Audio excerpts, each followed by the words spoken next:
Welcome to Chuadanga. তুই ওখান থেকে ভিডিও করতে করতে আসবি না, তুই হন হন করে ঢুকে যাচ্ছিস কিসের ভাবে? ছবি তুলছিস তো ভিডিও করবে কি? রাতে প্রথমে এন্ট্রি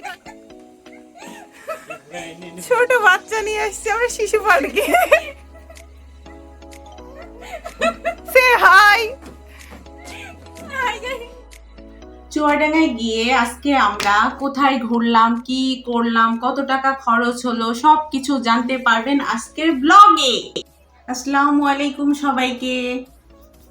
সবাই কেমন আছেন? আশা করি সবাই ভালো আছেন, আমিও ভালো আছি। আজকের ট্যুর ছিল ভেড়ামারা টু চুয়াডাঙ্গা। ভেড়ামারা থেকে সাগরদাঁড়ি ট্রেনে চুয়াডাঙ্গার উদ্দেশ্যে রওনা হই। আমাদের ট্রেন ছিল সকাল 8টায়। ট্রেনের টিকিটের মূল্য ছিল জনপ্রতি 180 টাকা। যেহেতু আমরা অনলাইনে টিকিট কেটেছিলাম, চার্জ সহ 180 টাকা নিয়েছিল। অনেক দিন পরে আমরা ট্রেনে ভ্রমণ করলাম।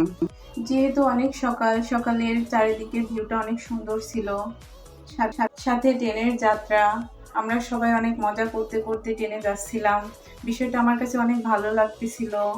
আমরা নবগঙ্গা নদীর ওপর দিয়ে যাচ্ছিলাম। ছিল আলমডাঙ্গার লাল ব্রিজ। ট্রেনে ভ্রমণের অনুভূতিটা ছিল অনেক সুন্দর। ভেতরে একটা ভালো লাগা কাজ করতেছিল। মিরপুর, পোড়াদহ, হালসা স্টেশন পেরিয়ে চলে আসলাম আলমডাঙ্গা স্টেশনে। আলমডাঙ্গা স্টেশনের পরেই চুয়াডাঙ্গা স্টেশন। একটা মজার ঘটনা বলি, আমাদের ছোট ভাইকে খুঁজে পাচ্ছিলাম না। পরে দেখি আমাদের ছোট ভাই সব বগি ঘুরে সামনের বগি দিয়ে আসছে। বিষয়টা হলো, আমাদের ছোট ভাই আমাদের পাশ দিয়ে যাওয়ার পরেও আমাদের দেখে নাই। কি একটা অবস্থা বুঝেন তাহলে। এই যে আলমডাঙ্গা স্টেশন পার হয়ে আমাদের গন্তব্য স্টেশন চুয়াডাঙ্গা চলে আসলাম। চুয়াডাঙ্গা স্টেশন থেকে অটো রিজার্ভ করে 150 টাকা দিয়ে চলে আসলাম আকাশ লেক ভিউ পার্ক অ্যান্ড রিসর্টে। স্টেশন থেকে যে কোনো গাড়িওয়ালা বললেই আকাশ লেক ভিউ পার্কে নিয়ে যাবে।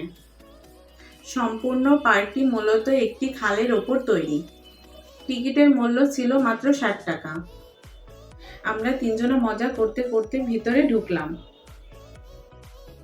এই তো আমরা চলে এসেছি আকাশ লেক ভিউ পার্ক চুয়াডাঙ্গা। এটা ছিল পার্কের প্রবেশ পথ। অনেক সুন্দর, তাই না গাইস? এইবার আমরা গুটি গুটি পায়ে চলে গেলাম রাইডসের দিকে। এবার দেখুন ভিউটা কত সুন্দর, কি একটা এক্সাইটেডমেন্ট কাজ করছে ভেতরে, কিভাবে বোঝাবো, মানে বলে বোঝানো যাচ্ছে না। ভীষণ ভীষণ ভীষণ সুন্দর। মন ভালো করতে আপনারাও বেরিয়ে পড়তে পারেন ভ্রমণে। এই যাও।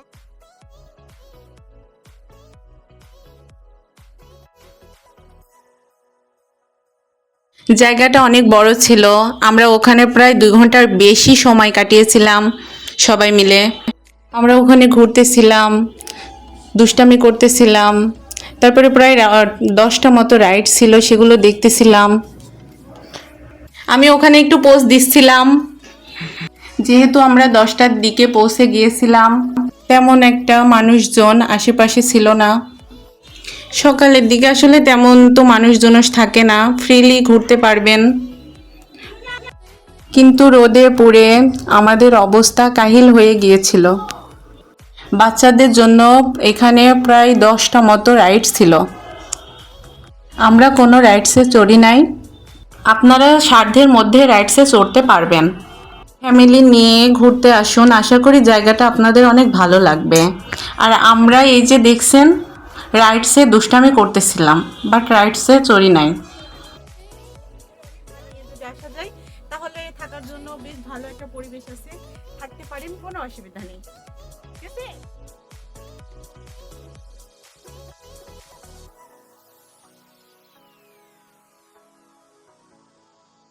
আমরা আমাদের মতো খুব মজা করে ঘোরাঘুরি করছিলাম। পার্কের এখনো সম্পূর্ণ কাজ শেষ হয়নি, ওটাই আমরা আরো ঘুরে ঘুরে দেখছিলাম। পার্কটা অনেক বড়, সুন্দর একটি টাওয়ার করে রাখছে। এই যে আমি টাওয়ারের উপরে উঠছিলাম, টাওয়ারের উপরে উঠে উপরের ভিউটা দেখতে অনেক সুন্দর লাগছিল।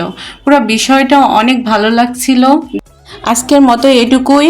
চুয়াডাঙ্গা নিয়ে আরো ভিডিও আসছে, আপনারা সঙ্গে থাকুন।